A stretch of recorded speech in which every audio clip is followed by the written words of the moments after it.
स्वाध्यायः परमः। Doctor Baba Saheb Ambedkar open university.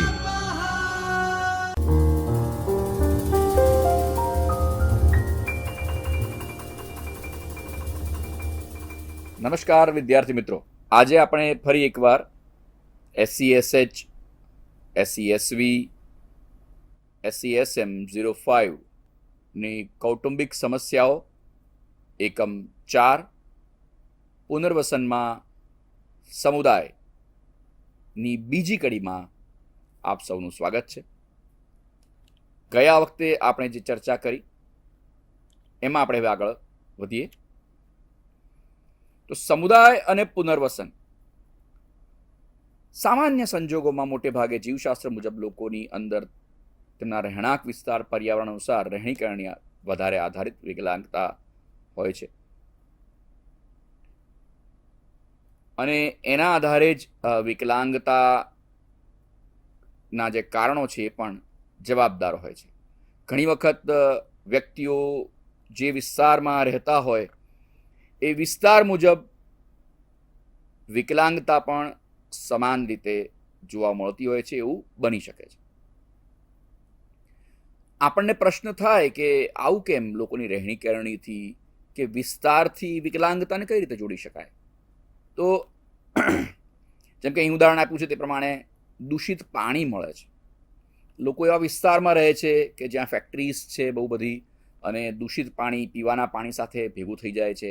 એની જે આડઅસર થતી હોય છે એના કારણે જે ભવિષ્યમાં માતા બનવાના છે, જો એ પાણી એ ગ્રહણ કરતા હોય તો એના થકી એના ગર્ભમાં રહેલા બાળકને એ દૂષિત પાણીની સીધી અસર થાય છે.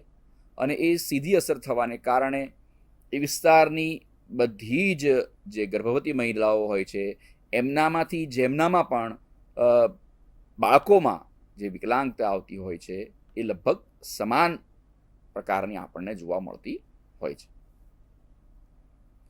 ઘણી વખત ગટરની વ્યવસ્થા સારી ન હોય, સ્વચ્છતા હોય, આસપાસ ગંદકી હોય, તો ફરી એ પાછો પ્રશ્ન થાય કે ગંદકીના કારણે કેવી રીતે વિકલાંગતા આવી શકે?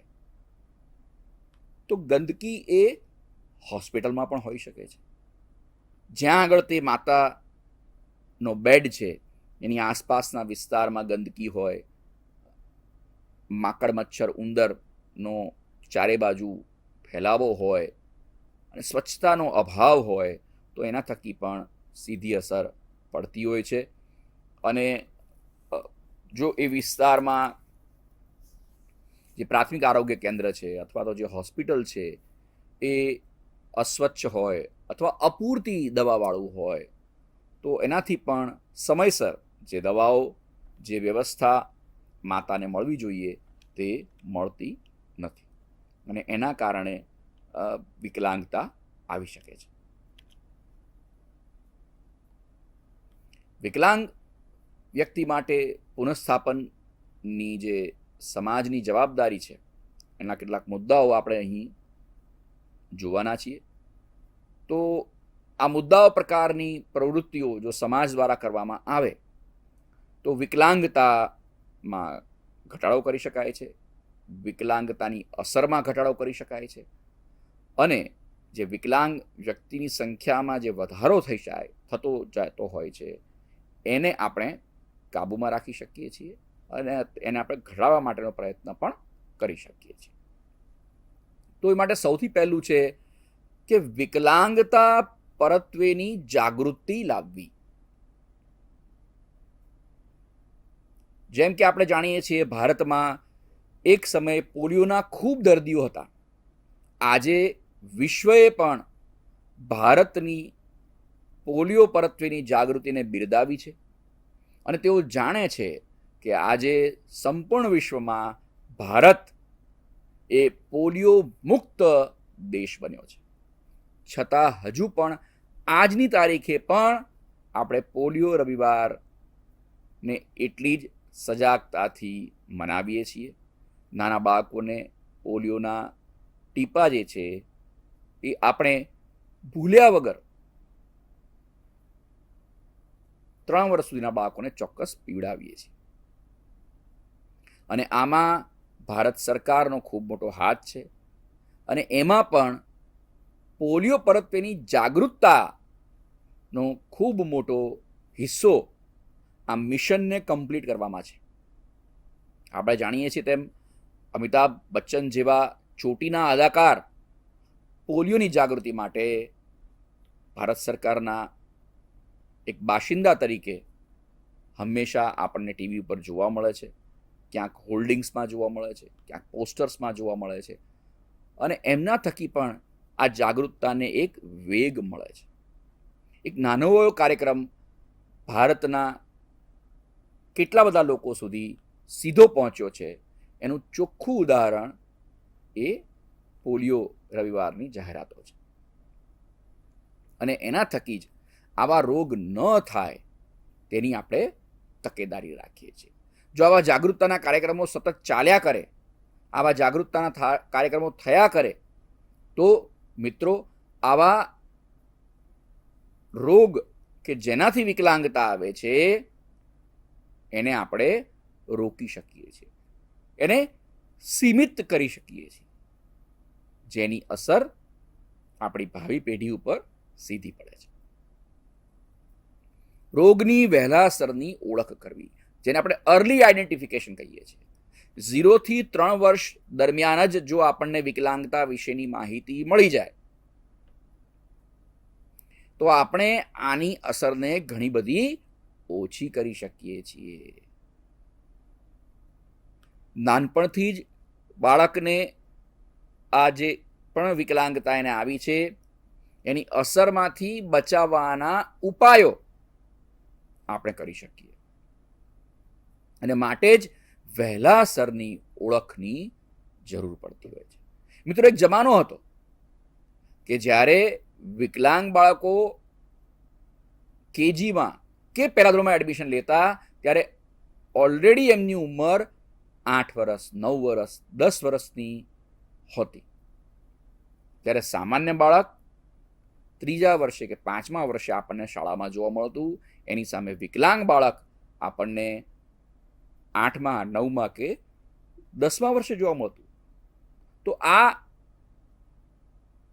અત્યારે આ આંકડો જે છે એ ઘણો બધો ફરતો ગયો છે. ધીમે ધીમે હવે આપણને વિકલાંગ બાળકો માટેની વિશિષ્ટ શાળાઓમાં તેમજ જે બાળકો સામાન્ય શાળાઓમાં ભણી રહ્યા છે એવા બાળકોની ઉંમર પણ આપણને સામાન્ય બાળકોની જેમ જે નિશ્ચિત કરવામાં આવી છે એ જ જોવા મળતી હોય છે. એ શું દેખાડે છે? તો એ આપણી એક જાગૃતતા દેખાડે છે, એક સમાજની જાગૃતતા દેખાડે છે. વહેલાસરની ઓળખ માટેના સરકારના, સમાજના પગલાઓની આપણને સાબિતી આપે છે.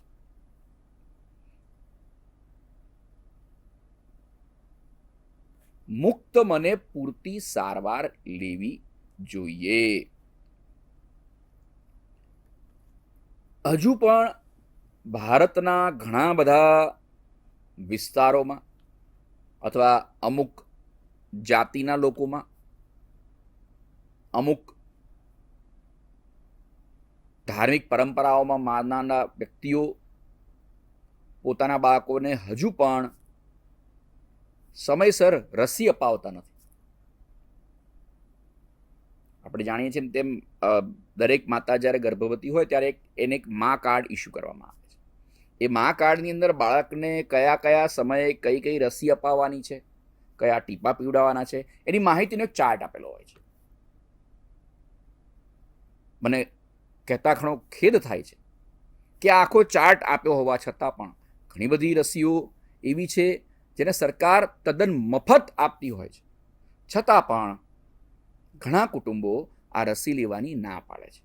કહે છે અમારા ધર્મમાં મનાઈ છે, અમે જેમાં માનીએ છીએ એમણે મનાઈ ફરમાવી છે કે આ રસી લેવી જોઈએ નહીં. મિત્રો, આ કેટલી દયનીય પરિસ્થિતિ છે. આવા જે વ્યક્તિઓ છે, જે કુટુંબ છે, જે સમાજ છે, તે શું નથી જાણતા કે જો તેઓ બાળકને આ રસી નહીં મુકાવે તો ભવિષ્યમાં તેમના બાળકને એની માઠી અસર થશે, તેનામાં વિકલાંગતા આવી શકશે. જે બાળક ભવિષ્યમાં જો આ જ માનસિકતા સાથે મોટો થશે તો સમાજ ઉપર બોજારૂપ બનશે, એના કુટુંબ ઉપર બોજારૂપ બનશે, અને ત્યારે કોઈ ધર્મ એમની મદદથી નથી આવતો. એકવાર બાળકમાં વિકલાંગતા આવી ગઈ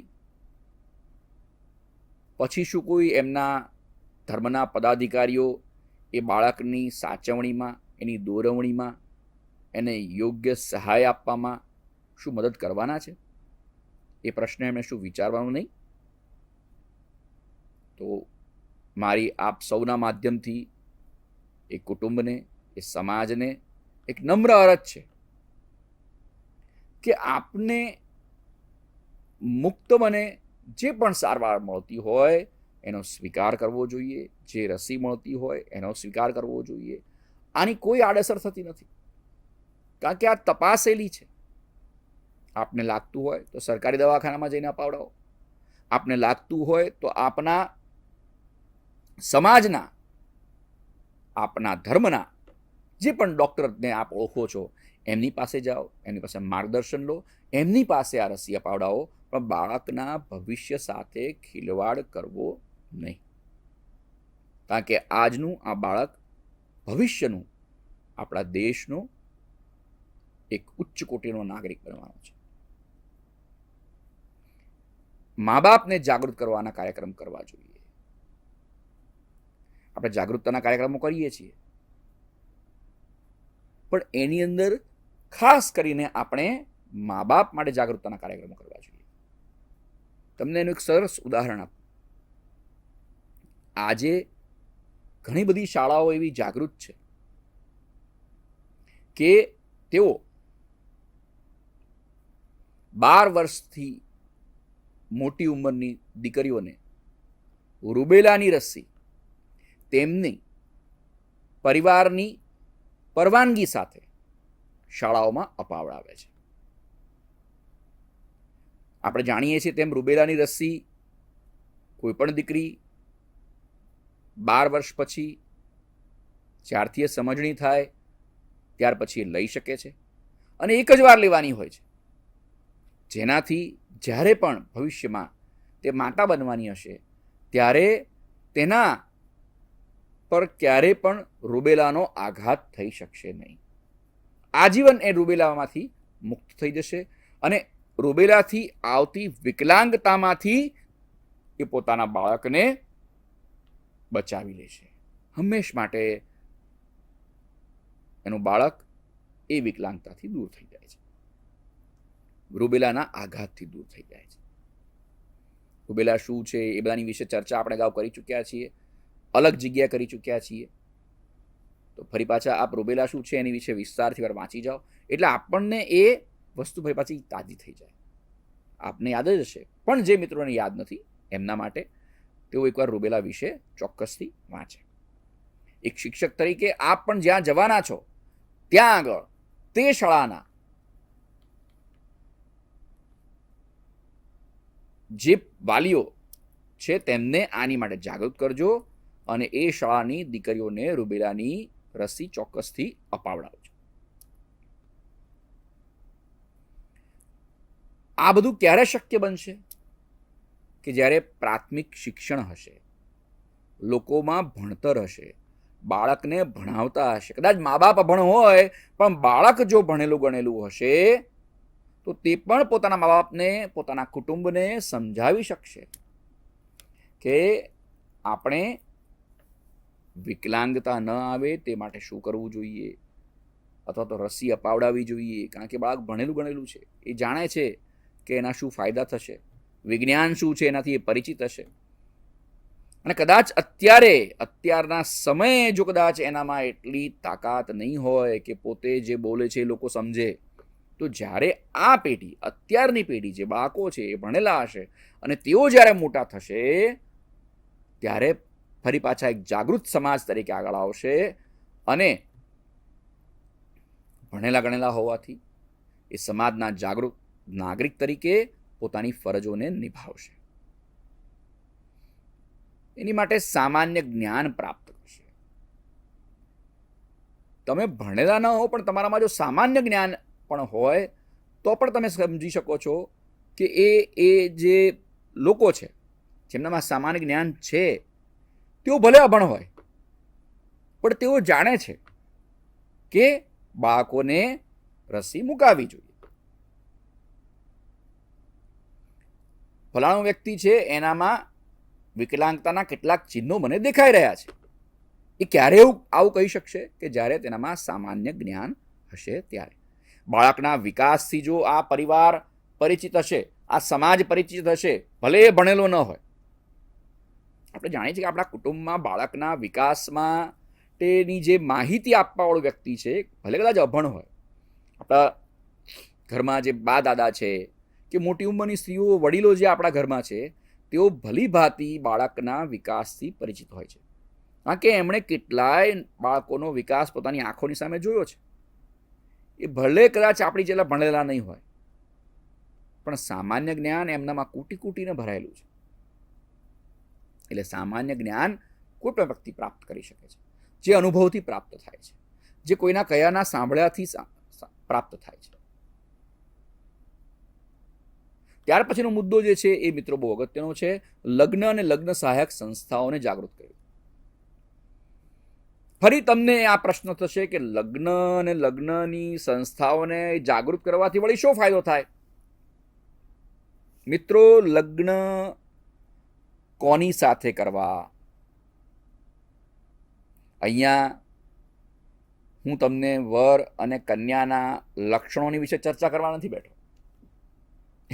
એની માટે તમારા પરિવારના ઘણા બધા લોકો જાગૃત હશે. પણ એટલું ચોક્કસ કહીશ કે લગ્ન પહેલા વ્યક્તિએ કુંડળી ભલે મેળવે કે ન મેળવે પણ લોહી મેળવવું જોઈએ. થેલ્સેમિયાનો જે ટેસ્ટ કરાવવો જોઈએ કે જેથી કરીને બાળકમાં ભવિષ્યમાં વિકલાંગતા ન આવે. એ થેલ્સેમિયાનો ટેસ્ટ કરાવવો જોઈએ.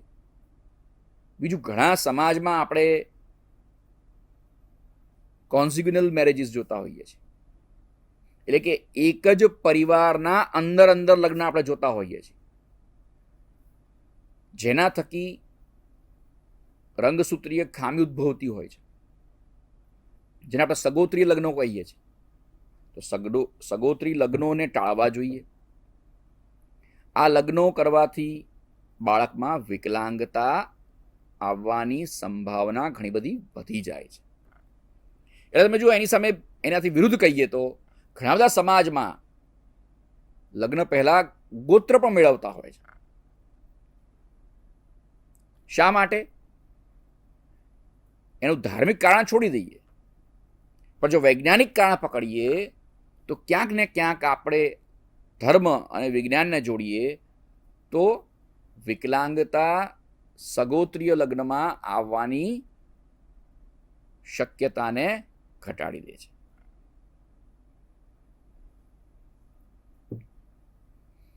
જે લોકો એક જ ગોત્રમાં લગ્ન કરતા હોય છે એમના બાળકોમાં વિકલાંગતા આવવાની શક્યતાઓ વધી જતી હોય છે. આ એક બહુ સામાન્ય નિયમ છે જે આપણને લગ્ન કરાવવાળા વ્યક્તિઓ, એ સંસ્થાઓ જો જાગૃત હશે તો એ પણ તમને સમજાવી શકશે અને એની માહિતી આપી શકશે કે જે લગ્ન વાંચકો છે એનું કાઉન્સેલિંગ કરતી હોય છે, તો તેઓને પણ આ માહિતી બહુ જ ઉપયોગી નીવડતી હોય છે.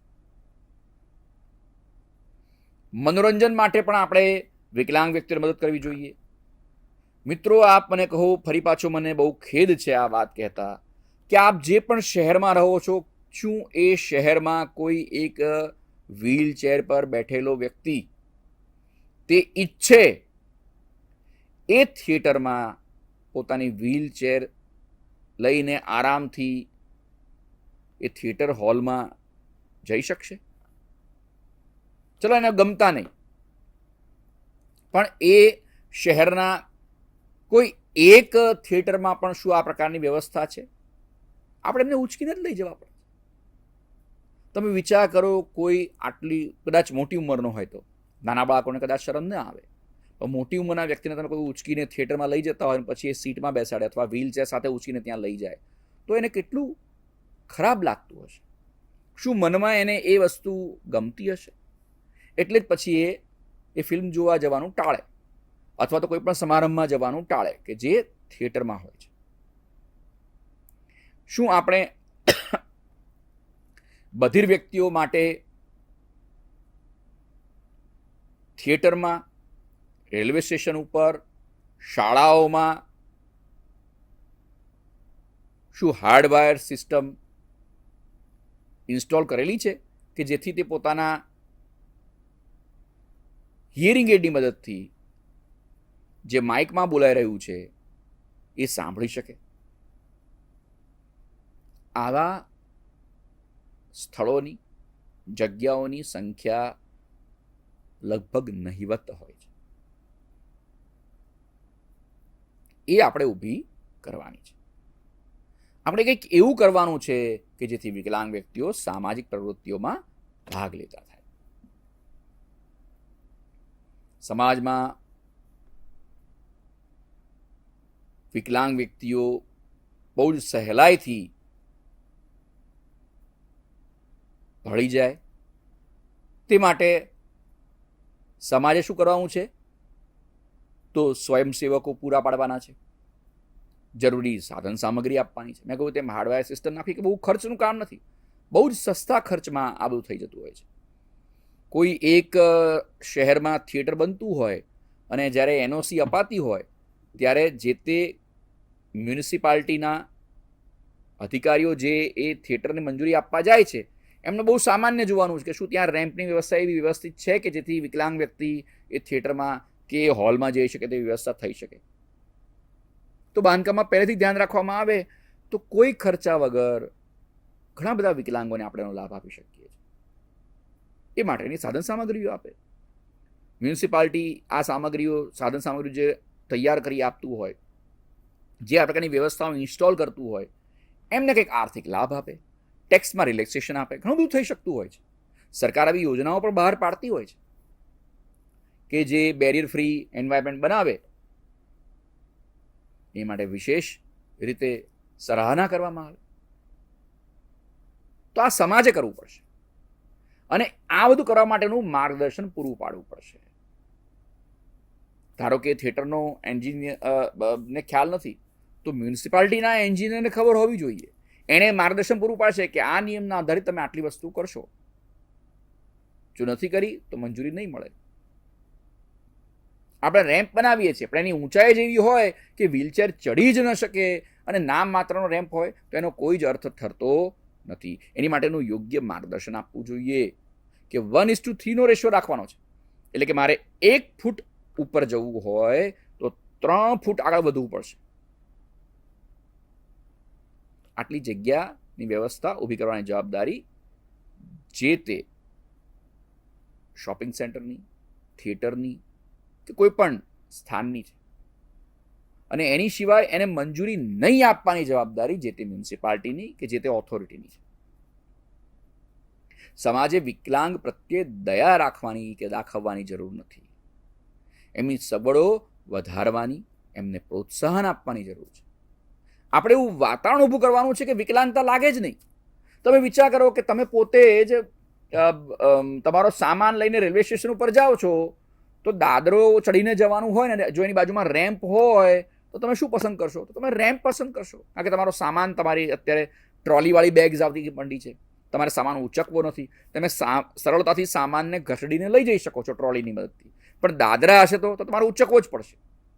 એટલે જે વ્યવસ્થાઓ આપણે વિકલાંગો વ્યક્તિઓ માટે કરીએ છીએ એ ઓલરેડી સકલાંગ એનો ઉપયોગ કરી જ શકે છે અને એમાં એને પણ સરળતા પ્રાપ્ત થાય જ છે. જે હું સુલભ શૌચાલય બનાવું છું તો શું સુલભ શૌચાલયમાં વિકલાંગ વ્યક્તિઓ માટે હેન્ડલની વ્યવસ્થા કરેલી હોય કે મારે ગ્રીપ પકડવા માટેની બહારની વ્યવસ્થા કરવામાં આવી હોય તો શું સામાન્ય વ્યક્તિનો ઉપયોગ ન કરી શકે? કોઈ વૃદ્ધ વ્યક્તિ શું એનો ઉપયોગ ન કરી શકે જેને પણ બેસવામાં તકલીફ પડતી હોય? જો આ તમે વિચારો તો ચોક્કસ તમારા મગજના દરવાજા ખુલ્લા થઈ જશે. પુનર્વસનમાં સમુદાયની અધિકાર માટેની વ્યૂહરચના શું હોઈ શકે? તો સમાજમાં જ્યારે બાળકનો જન્મ થાય અને ખબર પડે કે વિકલાંગ છે તો તેની રોજગારીથી લઈને એના લગ્ન કરાવવા સુધીનું તમામ જે પુનર્વસનનું કાર્ય છે એમાં અગત્યનો ફાળો સમાજનો રહેલો છે કોઈ ને કોઈ રીતે. તેમાં સમુદાય દ્વારા સ્થાપિત સ્વૈચ્છિક સંસ્થાઓનો વિકલાંગોના પુનર્વસનમાં સિંહ ફાળો જોવા મળે છે. મિત્રો, જે સ્વૈચ્છિક સંસ્થાઓ છે જેને આપણે એનજીઓ કહીએ છીએ એ સૌથી વધારે પુનર્વસનનું કાર્ય કરવામાં સક્રિય હોય છે. આજે પણ ભારતમાં જેટલું કામ કોઈ સરકારી સંસ્થા કરતી હશે તેનાથી ઘણું બધું વધારે કામ આ એનજીઓ કરી રહી છે, બિન સરકારી સ્વૈચ્છિક સંસ્થાઓ કરી રહી છે. વિકલાંગતાવાળા બાળકના ઘરે ઘરે ફરીને અથવા કોઈ રીતે સર્વે કરાવીને કે એને કયા પ્રકારની વિકલાંગતા છે તેની તપાસ માટે નિષ્ણાતોની ટીમ એક જગ્યાએ બોલાવી તેમાં વિકલાંગ બાળકની તપાસ કરાવવાની. પછી એ તપાસ કરાવ્યા પછી કઈ વિકલાંગતા છે એની વિશેની માહિતી એના માતા પિતાને આપવાની, એની માટેનું પ્રમાણપત્ર એને બનાવી આપવાનું અને એના આધારે એનું કાઉન્સેલિંગ કરવાનું કામ કોણ કરી આપે છે? તો કે આ સ્વૈચ્છિક સંસ્થાઓ બહુ જ સરસ રીતે કરતી હોય છે. આપણે એની માટે ખાસ કરીને આવી સંસ્થાઓનો આભાર માનવો જોઈએ. વિકલાંગતાનું પ્રમાણ અને પ્રકાર જણાવ્યા બાદ જે તે વિકલાંગતાને લગતા યોગ્ય સાધન, જેમ કે દ્રષ્ટિહીન વ્યક્તિ માટે આપણે ફોલ્ડિંગ સ્ટિક આપીએ હવે તો વાઇબ્રેશનવાળી પણ આવી ગઈ છે. અસ્થિ વિષયક વિકલાંગતાવાળા બાળકને તેની જરૂરિયાત મુજબ કૃત્રિમ હાથ અથવા પગ કે બૂટ વગેરે, શ્રવણવંત બાળકને યોગ્ય શ્રવણયંત્ર આપણે અપાવવું જોઈએ. યોગ્ય સાધન સહાય કર્યા બાદ જે તે વિકલાંગ બાળકને તેની વિકલાંગતા અનુસાર સામાન્ય શાળામાં અથવા તો એની જરૂરિયાત જો હોય તો વિશિષ્ટ શાળામાં એને પ્રવેશ આપવો જોઈએ. પ્રવેશ આપ્યા બાદ ત્યાંથી અટકી જવાનું નથી. એ બાળકની જે જરૂરિયાતો છે એ મુજબ આપણે એને સેવાઓ પૂરી પાડવાની છે, સેવાઓ ઉપલબ્ધ કરવાની છે, એમ કહી શકીએ. અને આ બધું જે કાર્ય કરવાનું જે છે એમાં એનો પ્રવેશથી લઈને એના પ્રમાણપત્રથી લઈને એના પ્રવેશ સુધીનું કામ એમાં સ્વૈચ્છિક સંસ્થાઓ ખૂબ જ સુંદર રીતે કાર્ય કરતી હોય છે. એની સાથોસાથ એના બાળકનું જે મૂલ્યાંકન કરાવવાનું હોય છે કે એનો ઉચ્ચ અભ્યાસ સુધી એને લઈ જવાનો હોય છે એમાં પણ એમની ખૂબ અગત્યની ભૂમિકા હોય છે. હવે એણે ભણી લીધું, એ ભણી લીધા પછી એના રસ, રુચિ અથવા એની લાયકાત મુજબ એને વ્યાવસાયિક તાલીમ અપાવવાની હોય છે. કારણ કે ભણતર કર્યા પછી જો એ પોતે કમાશે નહીં તો પછી એ પોતાના કુટુંબ કે સમાજ ઉપર ભારરૂપ બનશે. એટલે એણે વ્યાવસાયિક તાલીમ અપાવડાવવાની છે. એ આપણે આઈટીઆઈમાં અપાવી શકીએ છીએ. આવી ટેકનિકલ સંસ્થાઓ સરકારે ખૂબ સરસ રીતે શરૂ કરેલી હોય છે, જેમાં વિકલાંગ વ્યક્તિઓ માટે કેટલીક સીટો રિઝર્વ પણ રાખવામાં આવતી હોય છે. તો જેમાં પણ સ્વૈચ્છિક સંસ્થાઓ આપણને સરસ મજાની ભૂમિકા ભજવી શકે છે. વિકલાંગ વ્યક્તિઓને તેમના હકો અપાવવામાં સમુદાય ઘણી રીતે ઉપયોગી થઈ જાય છે. એમાં પણ રોજગાર વિષયક વાહનો લાવવા માટે લોન પણ આપતી હોય છે.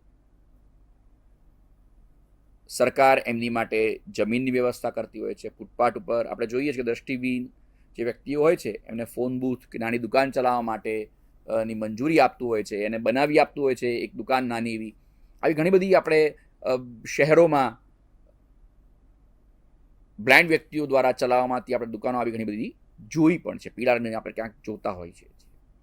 આ જ રીતે સ્વૈચ્છિક સંસ્થાઓ દ્વારા શ્રમવંત લોકો માટે, જુદી જુદી વિકલાંગતા ધરાવતા વ્યક્તિઓ માટે રોજગારી મેળાઓનું આયોજન કરવામાં આવે છે, જેમાં દેશના જુદા જુદા ભાગોમાં ચાલતા ઔદ્યોગિક વિસ્તારમાં ચાલતી કંપનીઓના માલિકોને ત્યાં બોલાવવામાં આવે છે અને વિકલાંગોને રોજગારી આપવાના તેમને મળતા ફાયદાઓ જણાવી. કારણ કે સંસ્થાઓ જે ફેક્ટરીઓ છે, કંપનીઓ છે, એ પણ ક્યારેક આવા વિકલાંગ વ્યક્તિઓને રાખશે પોતાના એમ્પ્લોય તરીકે, જ્યારે એને પણ કંઈક લાભ મળશે તો એને લાભ પહેલાં કહેવામાં આવે છે. એના આધારે રોજગારી મેળાઓનું આયોજન કરવામાં આવે છે અને એમાં વિકલાંગ વ્યક્તિઓ પોતાના વ્યવસાયિક અનુભવ અને અભ્યાસ પ્રમાણપત્રો સાથે હાજર રહે છે. કંપનીને પણ બોલાવવામાં આવે છે. આ બધાને ભેગા કરીને એક જાણે યજ્ઞ કર્યો હોય એવું આપણને જોવા મળતું હોય છે. જેના કારણે વિકલાંગ વ્યક્તિઓને એક બહુ સારી નોકરી મળે છે અને સાથે સાથે કંપનીને એક બહુ સારો ડેડિકેટેડ એમ્પ્લોયી પણ મળે છે. એટલે આમાં બેનો ફાયદો છે. બરાબર.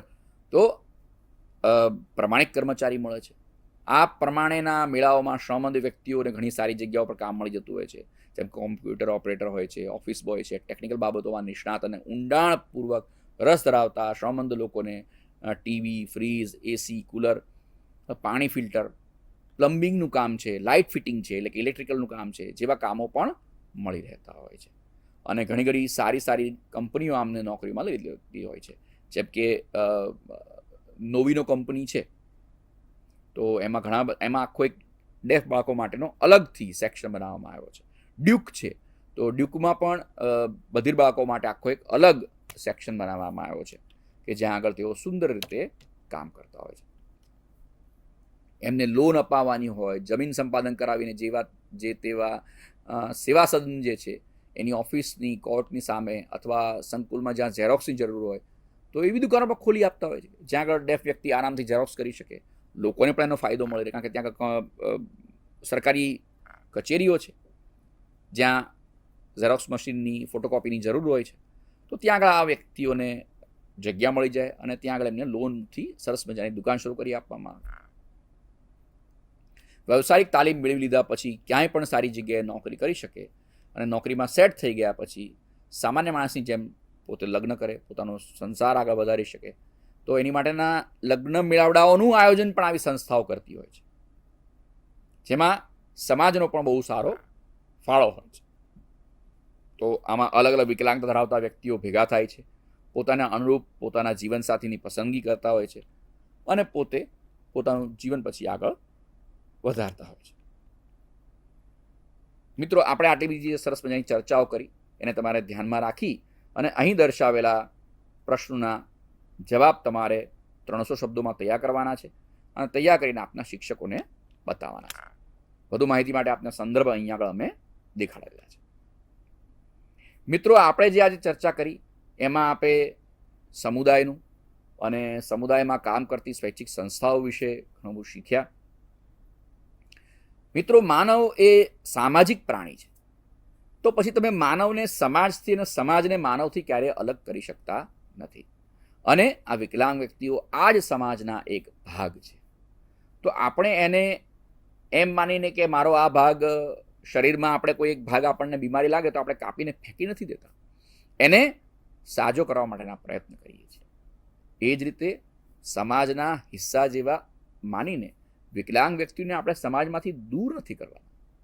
એમની જે વિકલાંગતા છે એના માટે જરૂરી ઉપાયો આપણે શોધવાના છે, એ એમને જરૂરી સાધનો આપવાના છે અને આપણા સમાજમાં ફરી લઈને આવવાના છે, સંમિલિત કરવાના છે. આગળ ફરી મળીશું, ત્યારે નવા વિષય સાથે ભેગા થઈશું. ત્યાં સુધી ધન્યવાદ. સ્વાધ્યાયઃ પરમઃ